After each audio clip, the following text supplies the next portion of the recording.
We're going through a massive platform shift and probably much larger than all of the ones that came before it. Forbes just came out with an article, New York Times just came out with an article. So Agentic is the next big thing that can act independently. It can be given goals, objectives, projects, and complete tasks with minimal human intervention. A really common mistake that LLM builders do is that they over-rely on LLM tool calls, and like what people will observe is constrained decoding on which is really how people perform these tool calls tends to negatively impact the ability of the LLM to perform. A new type of design choice that pops up for riding the line between too restrictive and too general, and figuring that line out for your specific enterprise task that you're doing is probably one of the most important engineering challenges / piece of information that you have to figure out. What I like to do from a go-to-market perspective is like organic, partner, paid. Get on the phones, hear the pain points, fold that into the marketing message. And then when that's working, then we layer on things like paid traffic, content marketing, etc. If you have the best quality solution in the world, but there's no trust in it and there's no acceptance, you're not going to get the outcome.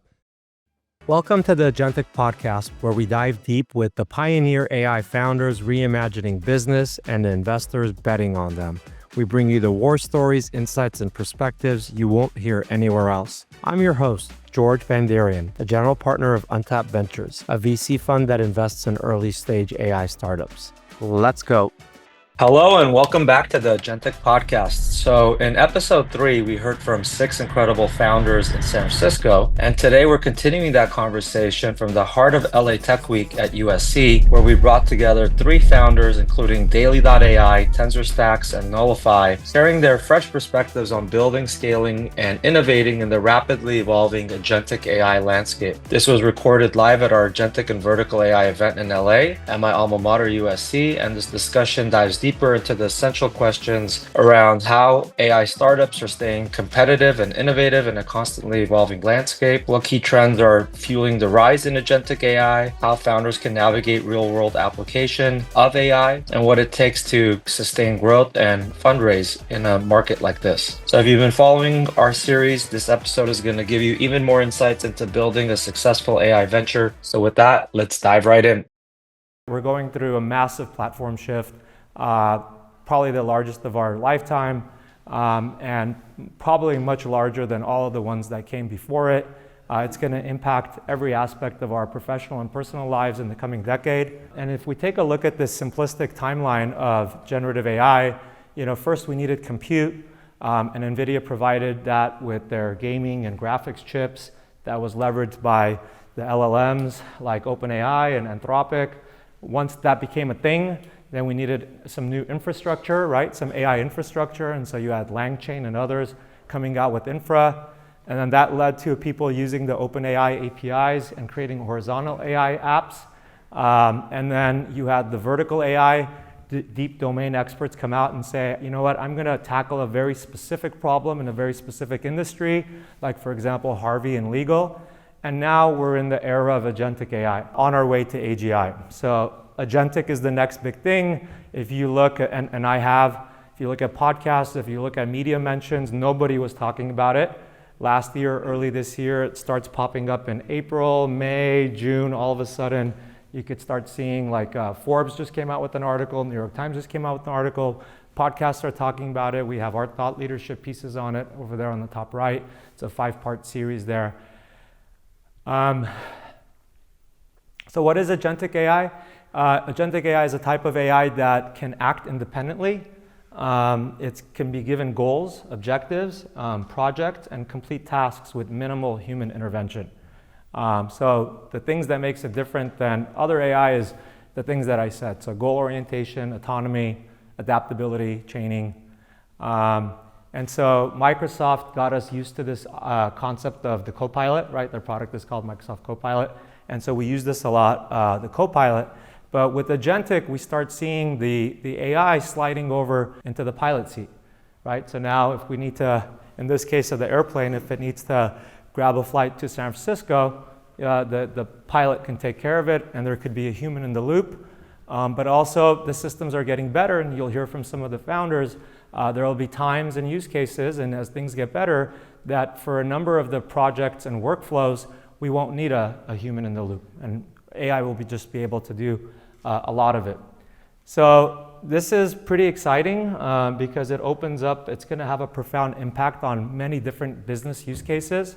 These are just a sampling from cybersecurity to just business, software development. We can give the AI the objective, like, create this app for me, and then it could go design the architecture, write and debug the code, oversee the quality assurance, maybe source some users for testing. In healthcare, HR, finance, you can kind of read each of the bullets. I won't go through it, but pretty profound impact, taking things to the next level. So if we go back to this chart and take out the logos, I think in investing, just like in hockey, you have to invest or skate to where the puck is going, right? Not where it is or where it's been.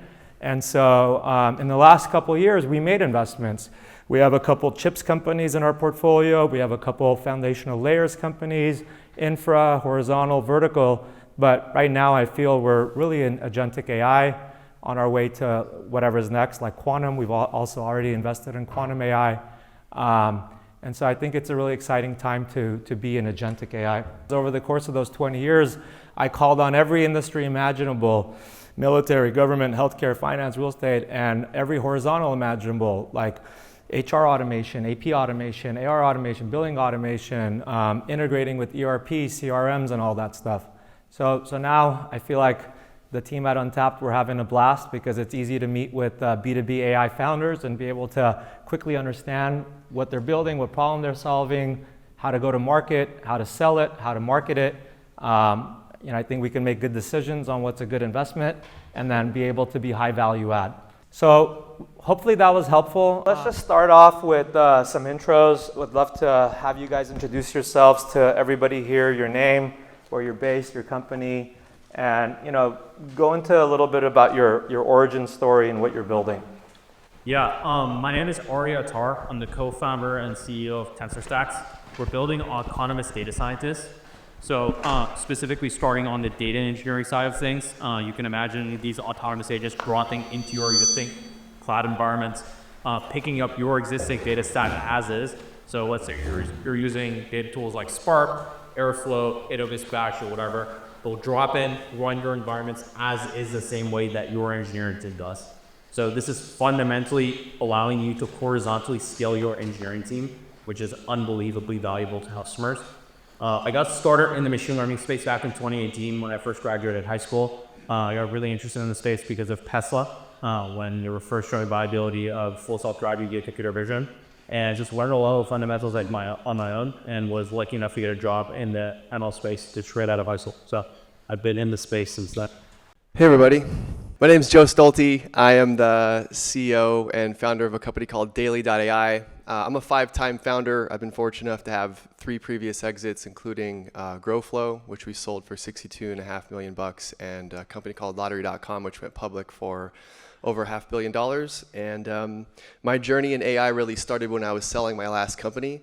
It was around 2021, and I just had sort of that founder's intuition that there was something really big happening in machine learning. So as the ink was still drying on the acquisition of that company, I started reaching out and trying to figure out who could I connect with that was doing something interesting at the intersection of marketing. And at the time, my lens of AI was basically just machine learning. And so I got introduced to who's now my co-founders, Eben Pagan and Dr. Peter Diamandis. And they kind of had this thing in Peter's laboratory that hadn't seen the light of day. And I joined as CEO, and today we're really focused on building AI automated email newsletters that get extraordinary open rates. We work with some of the top thought leaders in the world. We have over 25 New York Times bestselling authors on the platform, and then 250-something small brands you've probably never heard of in 30 different industries. And what we're really excited about in the future is building one of the first reinforcing learning agents in marketing to help solve very specific challenges around direct marketing for small businesses. We love small business. We believe that they're the driving force of this country. Most entrepreneurs are running small businesses. And as the agentic capabilities start to scale up, there's lots and lots of small brands that don't have teams or capabilities in marketing. And so our vision is that basically every small business can market without being a marketer. And we want to fulfill that through AI and agentic AI. Hey, so I'm Jacky. I'm the head of AI at Nullify. And Nullify We've raised 4.5 mil from investors like Two Sigma, Conviction, Seraguo, and OIF in order to build an AI application security engineer. And we're focused on mainly helping enterprises provide security on top of their existing applications, performing SaaS scans, DAS scans, etc. And so, yeah, I guess, we're the exact opposite in terms of customer base, but we're very focused on ensuring agentic AI applications work properly in sort of these enterprise environments. Nice. Perfect. So welcome. Great to have you guys. So let's just kind of go back around in the reverse order and maybe go a little bit deeper. Like you said, AI security engineer, you know what that means, but that might have gone really fast for everybody else. So let's kind of go into, let's unpack the, who is the customer that has the problem? What exactly is the problem they have? And then how is your solution unique in the market? Yeah, sure. So a really good way to think about like enterprise security is just the fact that imagine you had 100 software engineers, all of them pushing out code, and a lot of the time they're pushing out just code in order to ship features, deliver things for their product managers. And a lot of the times the code is going to lead to security breaches because it's not been properly scanned or checked and tested, and there's a lot of security flaws with those code.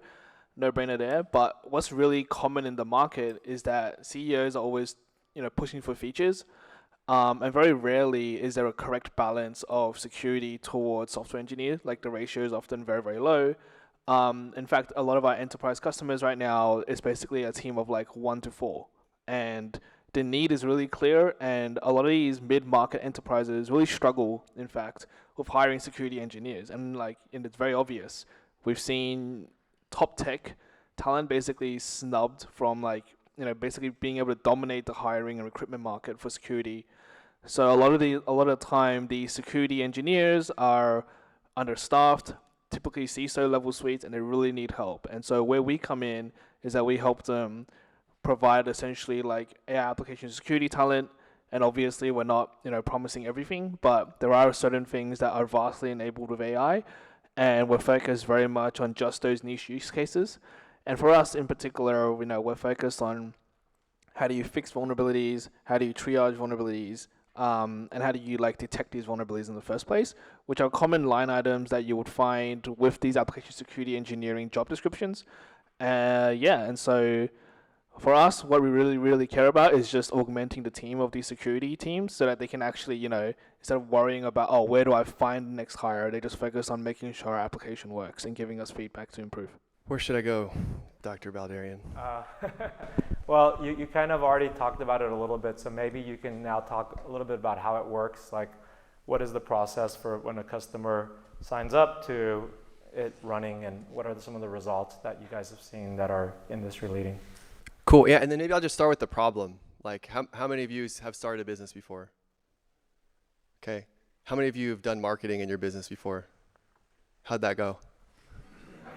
Yeah, 40% of the content you put into the marketplace actually pushes your ideal prospect away from the sale, right? Because it's intrusive. Wrong message, wrong time, wrong channel, wrong offer. The first of those three are math problems. So as we think about AI and machine learning and the combinatorial factor of generative plus machine learning, marketing, which has traditionally been a one-to-many activity, is now going to be a one-to-one activity, right? Back in the day, David Ogilvy, who's one of the pioneers in marketing back in the Madison Avenue days, would go and knock doors, and he learned how to sell first, and then he turned one-to-one selling into one-to-many, and that's what became advertising and marketing. And so it's funny how everything in its excess becomes its opposite. Now we're going backwards, right? Now marketing is going to be sub-segmented all the way down to the one-to-one level. So that's kind of our vision as a starting place. And so the way our tool works is really simple, is we take the position that most people don't know what they're doing with marketing. And there's different types of risk you can take with your marketing, right? You can buy traffic and you can go on social platforms. You can publish content and play the social platform game. But in that world, you really don't have any ownership over your data, right? If Facebook decides to make a pivot or Google decides to change the algorithm on any of their platforms, all the hard work you put into building your content could implode overnight. So we wanted to focus on the kind of marketing channels that were owned, right? So when you own somebody's SMS list or their email, right? If the platform starts playing games, you can take your toys and go play with somebody else. And the way that our platform works is really simple. We've built a series of really small agents that help solve relatively complicated problems in marketing. And the first one we started with was email newsletters. Because when we talked to different brands and I polled a bunch of people, I realized, newsletters were getting hot, right? You see like things like Milk Road and The Hustle and even like Morning Brew. A lot of these companies were like newsletters were sort of having a renaissance, which I thought was interesting. I also looked at some of the data and I figured out that email has more daily active users than any single social media platform in the world. So it's kind of like the original killer app. So we thought, what a fun place to go and innovate. And so when we looked at the data, we found out that people were spending between 2 to 3 weeks, not days or hours, but 2 to 3 weeks to write a single marketing piece. And I thought, well, we have Jasper at the time and all these generative tools, like what's the problem here? So what we tried to do is basically just collapse that whole thing. And we realized that setting up a newsletter is complicated. There's a lot of micro decisions you have to make. There's setting up DNS records. So we basically set up a series of agents that make that really simple, right? You scan your domain, and if your website, your business website is constructed somewhat coherently, we can derive your target prospect, your markets, your products, what they're likely to be interested in. And so we just made it really easy. We launched this, and the best part about it is that every time one of the subscribers on your newsletter opens it, we have machine learning running in the background, so it gets smarter and smarter and smarter. We think about them as interest letters, not newsletters, because they're based on what your people are actually interested in. As a marketer, I like to say there's 3 forms of truth. There's what the brand thinks the market wants, what the market says they want, and there's what they actually click on. We try to over-index on that third one, so that we're actually giving them more of what they want, thus keeping their attention, which is arguably the most precious commodity in the world, attention. And so that's really the process that we've started with. And newsletters wasn't like, we didn't want to be a newsletter company, but it was a great way to monetize. We launched in the middle of a tough kind of tech season, the end of 2021, beginning of 22. And we were able to get pretty quickly to 1.2 million in ARR in about 14 months. But that's not really what's important. What's important is that we got over 1 billion interactions recorded on our platform. And so because we want to create a self-reinforcing platform that learns the more that we go out and do this in the world, that was really what we prized the most. So that's kind of the problem we're trying to solve and how we're thinking about doing that. And the future is going out beyond newsletters and going into other things like SMS and WhatsApp so that brands can send the right message at the right time that's not intrusive to somebody that actually wants to get it when they want to get it on owned media channels, which the brand actually controls. Yeah, so I'll start with the core thesis behind our business, which is that if you look at the broader kind of technology vertical, companies that start very data and data science heavy end up dominating in whatever market that they're in, right? And the big question here becomes, okay, why doesn't every company out there just build a very heavy data science team and build complex algorithms for their applications and build the same level of technology that a Facebook or ByteDance has built, right? And the answer is actually very simple. It's human capital, right? For every 250 software engineers out there, there's only one data scientist. And this fundamentally makes it very difficult for most companies out there to build a scalable data science org in-house. That's the core problem that we're tackling. Now, there's a lot of technical challenges there of, okay, how can you solve such a technical space like data science through autonomous agents, which we've seen hallucinate all the time, get stuck and break you loose. And 2, how can you continue to run their existing stacks as is? Because that's the unique value proposition that we're offering. Coming into your environments and running them the exact same way that the small data science team that you have in-house is already doing. To do this, we've spent a lot of time on the basic agentic frameworks themselves, and we've built one from scratch for this. We'll talk more about this on one of the technical questions. And a second, almost like a middle layer between these agentic LLMs and the base infrastructure that a lot of companies have in place, which we internally call an LLM compiler. It basically takes in a lot of configurations and input from the LLMs. And the same way that a normal compiler compiles your C code into 0 to 1s, this layer converts the LLM's outputs into machine code, which is actually what the base infrastructure APIs typically expect. And we found this works extremely well in terms of driving a very high degree of reliability in these hyper complex environments and data science workflows. So we'll get more into this on one of the technical questions, but. Yeah, actually, that's where I was going to go next. So the last session, we didn't get a chance to do two things. One is like take Q&A. So start thinking about what questions you want to ask. And then also, we didn't go as deep technically. So let's do that now. So why don't you just kind of continue where you left off, and we'll go back around the other way. And let's get into, for the ones that are building in agentic and they're starting out, let's talk about process, tools, people, like how did you build it? What did you learn? What went well? What didn't? Yeah. So I often find that it's helpful to actually take a step back and try to think about and understand how LLMs actually work the ends, right? Just like any other deep learning model, they're learning some probability distribution of some data that they will pre-train and fine-tune, right? Now, if we think about the performance of LLMs as almost like a decay curve, where the y-axis is the performance on some, let's say, enterprise-specific agentic task, right? And the x-axis is a complexity or an entropy in the tasks that you're getting as an ADAs, right? As a vertical agentic company, the true value that you will be driving the customers will be on those more out of distribution tasks that general agents cannot do, right? Now, the question becomes, okay, how do we solve for this, right? If fundamentally LLMs are learning some distribution of data, we can either take one approach, which is getting a bunch of synthetic training data and teaching them how to do your enterprise-specific tasks, which is very complex to do, right? You need to generate a bunch of valid synthetic training data of, hey, let's say we're building like a sales ops agent. How do I go to Salesforce, specifically put in leads the exact same way that my sales ops team does right now? That is very difficult to get synthetic info. Or we can go the complete opposite direction and try and think about building a more abstract representation of our tasks that is in distribution with what the LLMs are already good at. And I'll give you guys an example, right? So specific to us, one of the primary ways, one of the most simple ways that engineers run data science and data engineering jobs on, let's say, like cloud like AWS, is using Python and SWE-bench, right? To do this, there's so many steps that you have to go through. You have to create the Python code, you have to containerize it, you have to push the container to the container registry, you have to create a background config and so on, right? So we can either get these agents to force them to use the base AWS SDKs and APIs and do each one of those steps, and we have to make sure that they do everything accurately.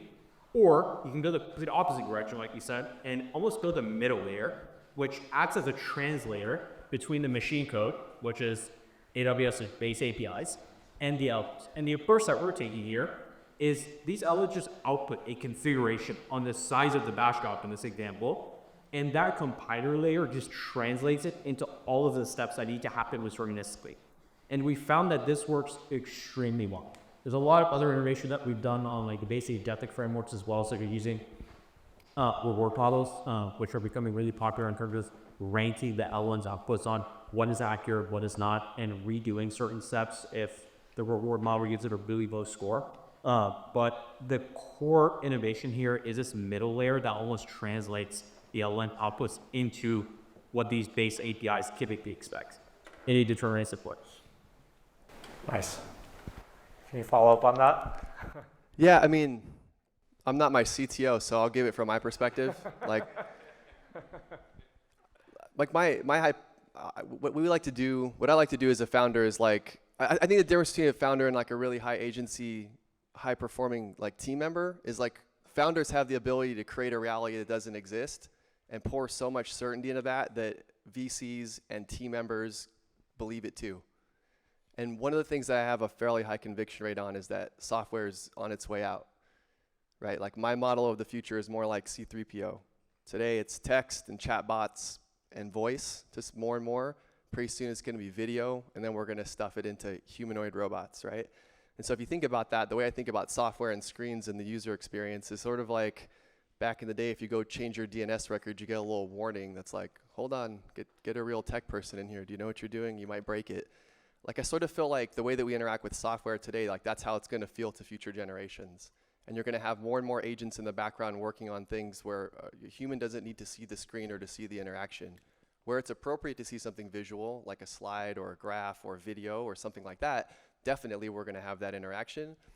But so that's kind of the design principle that I give to our product team, right? How do we create things for that future, assuming that it's going to exist?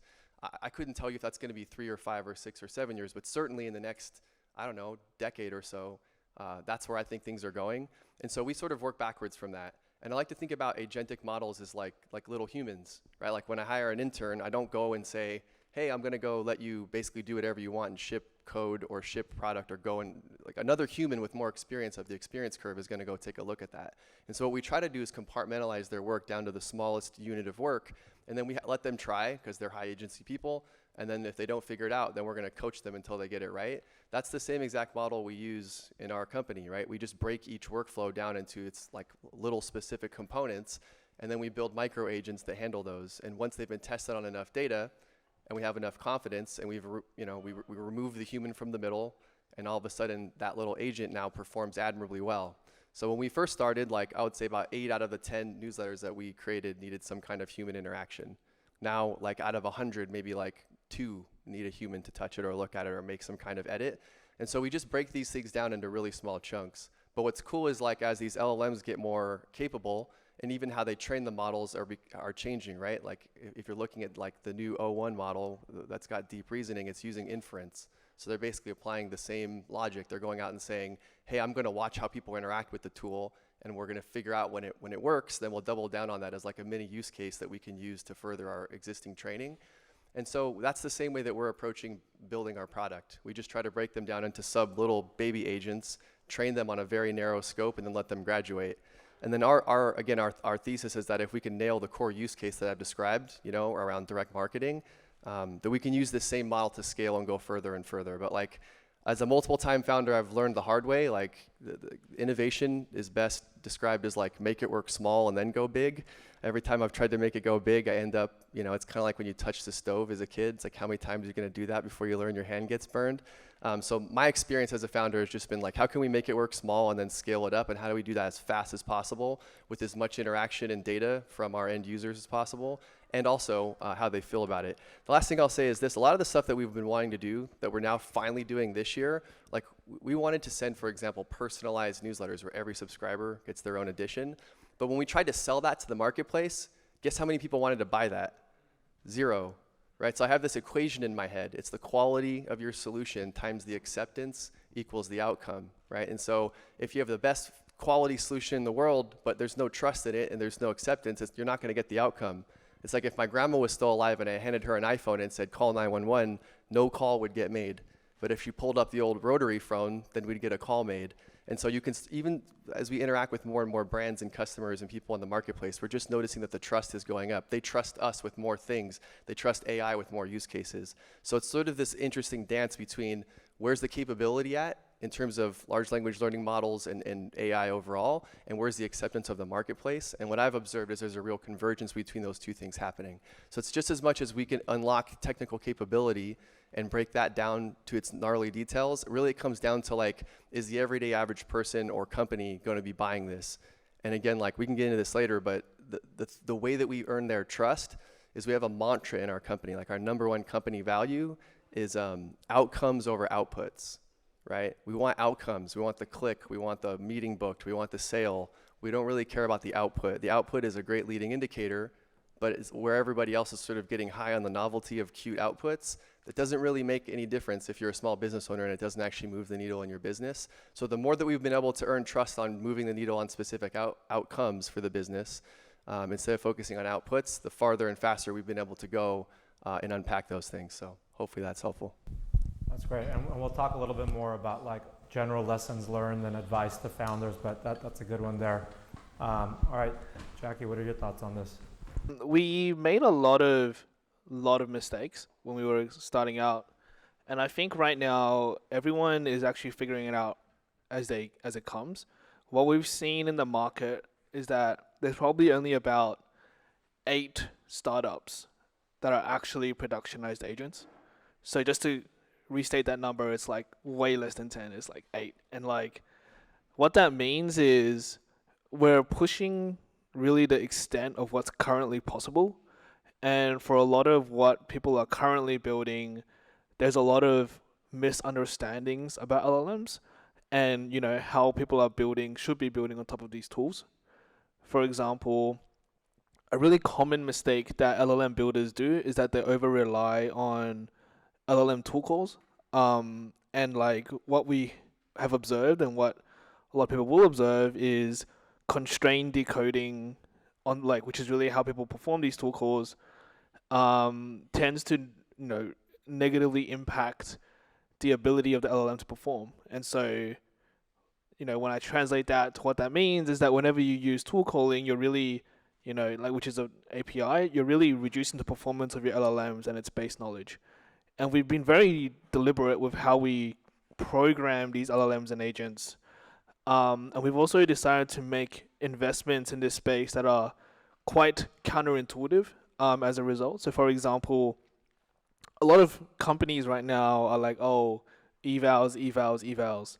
And what I've seen, would love to hear other people's opinion as well, is what you measure in your evals becomes what you optimize.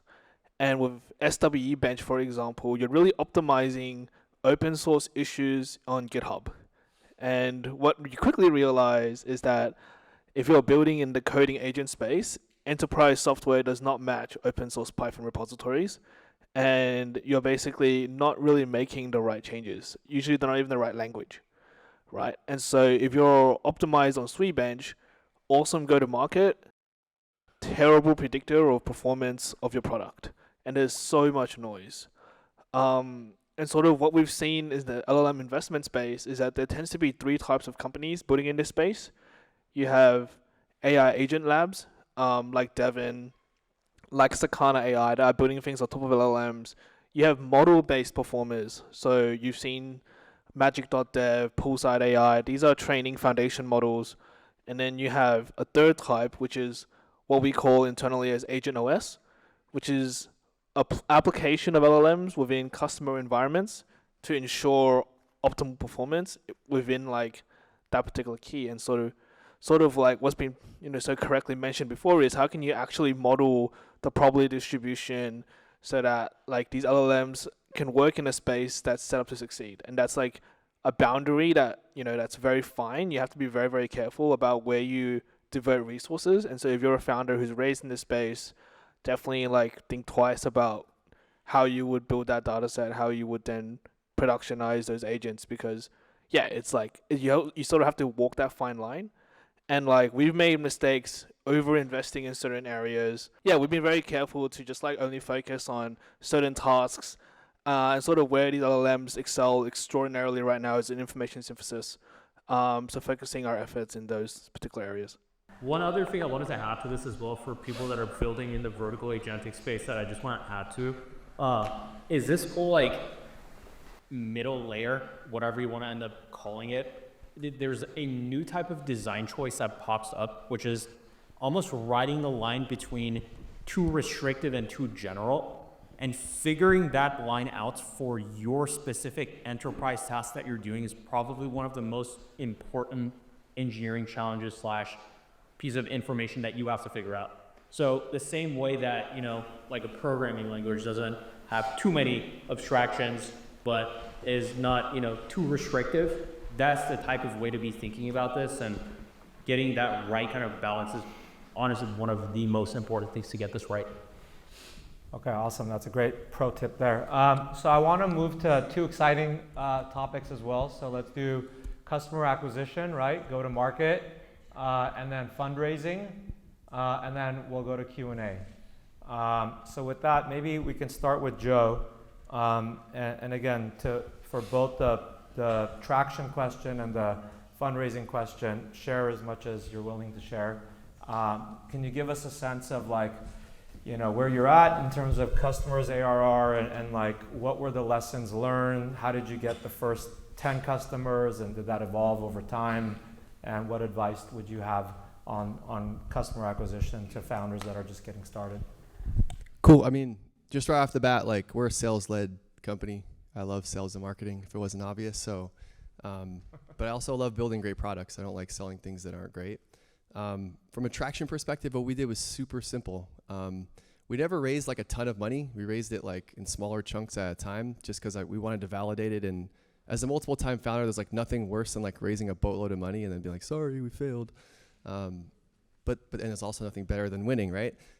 So what we did is we got super creative with traction. We found really big partners. So fortunately, one of my business partners is a multiple New York Times bestselling author and thought leader. So we launched our product to his market first, and we de-risked it a ton there. We did our alpha product, and dude, we learned a lot. Like the thing that we had back in 2022 is like, I'm deeply embarrassed by that, but I'm proud of the fact that I'm embarrassed by that, because we went out to market and I was on the phones personally selling it to people one-to-one before we had a real product to give them, to be quite frank. And that was how I did customer development in the early days. But that model worked so well that I went out to other thought leaders that had they had my target market, and I would build their newsletter. We would, like, for example, we built the newsletter for Chris Voss, who's, you know, one of the world's top experts in negotiation, and we got him like a 90% open rate, like every edition that we sent out. And then he started sort of, you could say, referring or promoting. I like to call it prescribing, the way a doctor prescribes medication. He would prescribe us to his people, and then we would go find another thought leader and another thought leader. So there's a little mini network effect. The more thought leaders you brought on, we got them a great result, then they would promote us to their audience, and that worked really well. And we did all that without any paid ads. Like, we didn't really go to market with paid traffic. So what I like to do from a go-to-market perspective is like organic partner paid. So like hand-to-hand combat, get on the phones, hear the pain points, fold that into the marketing message. Then I'll go out to partners and do what I just described. And then when that's working, then we layer on things like paid traffic, content marketing, et cetera. So that way, if you hear about us and you're outside of my ecosystem, at least we're doing things like retargeting. So when they land on my landing page, we're getting a lot of traffic to that, and then we're retargeting to get them to come back to the page. And we split tested our landing page like a ton, and that's how I came up with our, like, each word on our landing page is incredibly optimized. And that worked really well. You know, today we're like 5 customers shy of 2 million in ARR. We expect to hit about 3 by the end of the year. We have huge promo coming in the next couple months. And from a go-to-market perspective, that's the way that we approached it. And once the next iteration of our product comes out, we'll be a lot more aggressive on ads. We're just about to close our Series A, so we'll have some dry powder to go pursue that in a way that we haven't in the past. And very similar to that model, that's exactly how we thought about fundraising, right? So I don't think this was the kind of project that like tier 1 VCs were super interested in. I don't know why, but I suspect why. But my observation is like I've raised money for other projects that I think are way more boring than this, way more easily. Partially was the nature of fundraising, you know, from like 2010 to 2019 was like helicopter money everywhere. But also part of it was, you know, just the right fit project, right? You have the right leading indicators, you get checks. But there's something about like SMB marketing and go-to-market tools that is like massive allergy. I don't think a lot of funds understand it. And it's not meant to like demean the capital. These important partners, they don't understand the same way we do. So long story longer, we didn't really go after tier 1s. I mean, we had some really great conversations, and they were like, we totally see what you're doing, and like I could never bring this to my investment board. So we did the same thing. I made a list of all the funds I knew, all the family offices I knew. We ranked them based on capital, the ability to help us out on go-to-market, the ability to introduce us to great talent. And we were very picky about who we let on. You know, we were very fortunate to meet George early on, and that was helpful. We also met Dave Blunden, who's had an AI fund for a very long time and is a deep partner at the AI MIT lab that helped us get access to some data that really advanced our company. So I did the same thing. We made a list, we made it work small, and then we went big. But we're really focused on VCs and capital partners that could really add something beyond the money. So go-to-market, data, deep advice, looking under the hood, and really helping us fold time so we don't make silly mistakes. So yeah, hopefully that's helpful. Yeah. Full disclosure, so Daily.ai was one of my angel investments before I launched the fund. And then we invested once through the fund and then once again. So it's been a great ride with Joe, and it's always great hearing the story. Awesome, so why don't we go to Aria next? Yeah, so from a go-to-market standpoint, we've honestly been trying to figure out what is like the optimal approach to selling vertical agents. Obviously, what we're selling is a highly technical and it's a developer tool. So far, things that we found works is the traditional kind of developer tool, bottoms up, and then running it top down on top of the bottoms up motion works pretty well. Like product-led growth, get it in the hands of the developer, and then go from top down to the executives and kind of run an expansion play across multiple other teams. That so far seems to work pretty well. We've gotten one really big Fortune 500 company as a customer, which is awesome. A massive gov agency and like a ton of other smaller mid-market companies. You guys just launched this year, right? Yeah.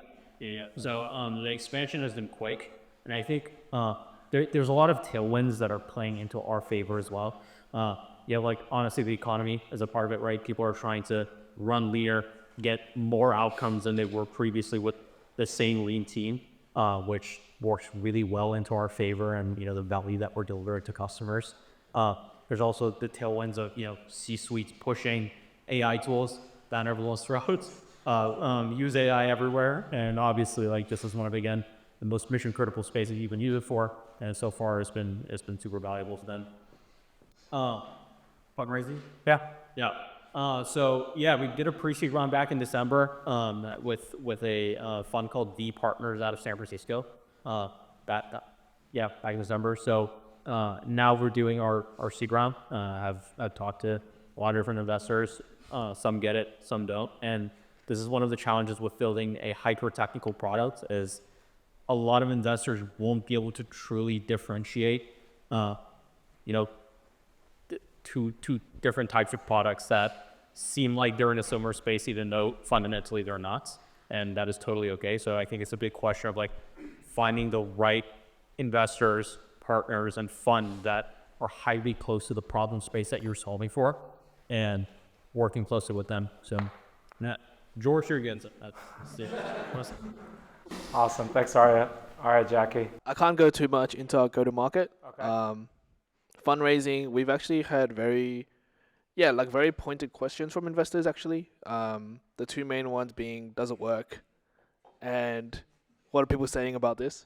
So really it's does it work? Like that's been pretty much it, because almost like obviously the agentic TAM is like really, really high. Any vertical SaaS to vertical agent, huge deal size, especially because you're replacing knowledge workers, which very, very expensive on payroll. The unfortunate bit is almost no one has it working. So investors are very scarred by it, and our Series A is contingent on that. So yeah. Okay, awesome. So my team's like, ask them a controversial question. We had the vertical versus horizontal, but I didn't think it was as interesting on the founder panel. I'll definitely be asking the VC panel in a minute. But we have time for just a few questions. So let me grab a mic. Does anybody have a juicy question that you think would be like applicable for everybody versus like a one-on-one? Thank you all that was really super interesting. I wanted to follow up on something that you said, Joe, about your equation of quality times acceptance. Assuming you have quality, how do you drive acceptance? I don't think there's any one right way. I can just tell you my lived experience. I think part of it is trust, and the way that we've approached it is like getting base hits instead of trying to hit grand slams. So faithful with little, faithful with much. So if I can show up and get you a micro outcome, that'll build a little bit of trust, That doesn't get you as far as, let's say, like, ChatGPT launching and becoming like the fastest, most adopted product in the history of our species. Like that helped a ton for acceptance on our side. So there's sort of the tide that goes in and out. And then I think there's the things that you have that are more within your control. And I think, again, like there's a gap between the hype and where the rubber meets the road with AI. There leaves a giant space for someone to come in and tell the truth. So anytime there's a massive distortion in the marketplace, it leaves a great opportunity for you to come in and tell the truth, even if that means like you can't promise a bigger promise. I think there's a certain subset of the marketplace, like a higher LTV, stick around with you for a long time, deal with your alphas and your betas that will come and play ball with you if you do that appropriately. And that's been my experience, is like, hey, how can we call it the distortions? How can we be like brutally honest about where we fall short, but also be brutally and ruthlessly committed to where we can deliver value, and just make it work small and then go big. Like I said, like that's been my approach. I think the other way to do it is like you just look at like blockchain, right? Just keep, or Elon, like just keep saying really big promises and really painting the vision, and the vision gets bigger and bigger and bigger, and slowly the capability catches up. But the more I say it and wave my hands fast, the more you start to believe it. I mean, there's something to that, right? Like perception is reality. I'm not trying to knock the greatest capitalist and entrepreneur that's ever lived in recorded history, But I'm just saying that's another way to do it. That's just like, I think it comes down to preference and your capital. But my preference has always been like, hey, let's hit base hits, let's do great work and earn the trust. Great panel, guys. You mentioned distortion in the market, and vertical AIs are very much competing with SaaS businesses all over the market. And I think one of the fundamental distortions is that AI is a deflationary technology, driving down price, driving up quality. But all the SaaS competitors are going to be charging more as they bring AI capabilities onto their platform. So how do you guys reconcile this idea of AI as a deflationary technology, but then reconcile that with how you price this in the market and price this against your competitors? On SaaS companies as competitors, I think as a vertical agentic company, you have some advantages that the incumbents are fundamentally lacking. And this is one of the common questions that pop up on investor conversations is like, okay, and like, I'll just use us as an example, like the data engineering space, right? Why can't an incumbent data engineering platform come in and they have to slap some agentic functionality on top of their application and just sell it the same way that we do? And the reason for that is fundamentally has some advantages, such as being, for example, fully agnostic and being go from the ground up to your stack, right? So as a vertical agentic company, the promise that we're getting customers is no longer a faster time to an outcome, the same way that a SaaS company does, but it's the final outcome itself. That's what we're selling to customers.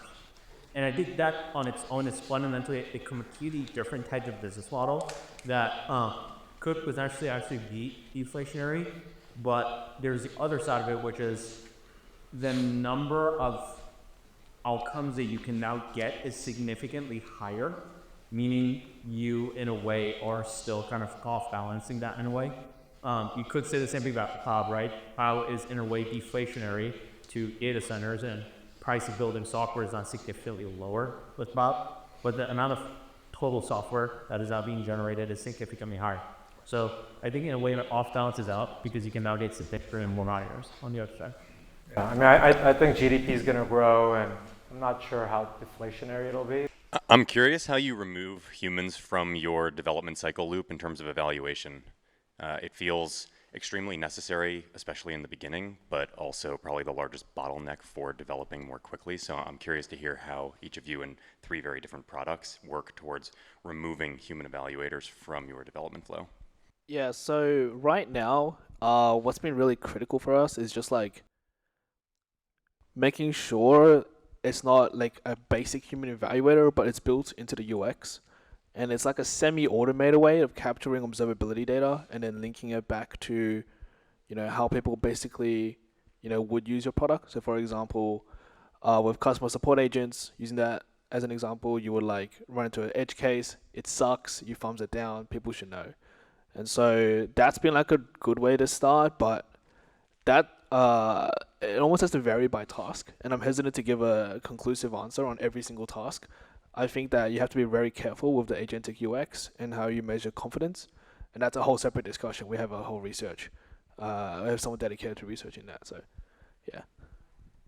I mean, ours was pretty easy. We just hired a bunch of humans to fix everything, and every time they fixed something, we recorded it, and we were very pragmatic about it. And then I had this hypothesis that there's a threshold with which we make the customer the human in the middle, and I think we've reached that, right? So we've now, like about a month ago, started letting people do self-service again because our hit rate on article curation and newsletters is high enough.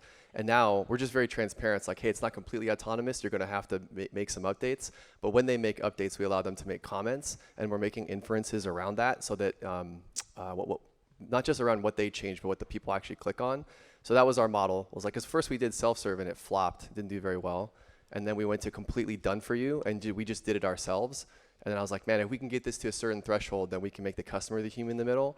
And then after enough data points, when we start getting more and more people on, not regulating our scale by our own human hands or whatever, human minds, we're gonna get a lot more data points and fill that gap a lot faster. And that's like kind of the final mile for us.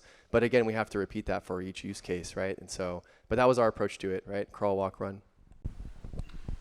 So I think it's 2 things.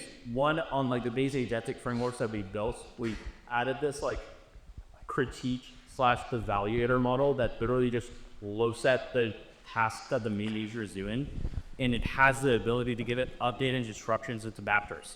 And we found this works really well in terms of like just catching dumb mistakes that the main agent was making and making it go back, redo that step if it doesn't do something right.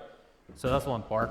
Second is it's highly dependent, like Jacky said, on like the task itself, right? Maybe like a write action on your whole data warehouse. Do you even actually want full autonomy, right? Like, does that, small level of extra autonomy on that specific step actually add that much value? And in most cases, the answer is actually no. And customers would prefer to have the peace of mind of having a human in the loop step on important write actions, just so they, don't break everything in their existing infrastructure. So it's highly fast dependent. Let's give them a round of applause. Yeah. Good job. Great job, bro. Good job.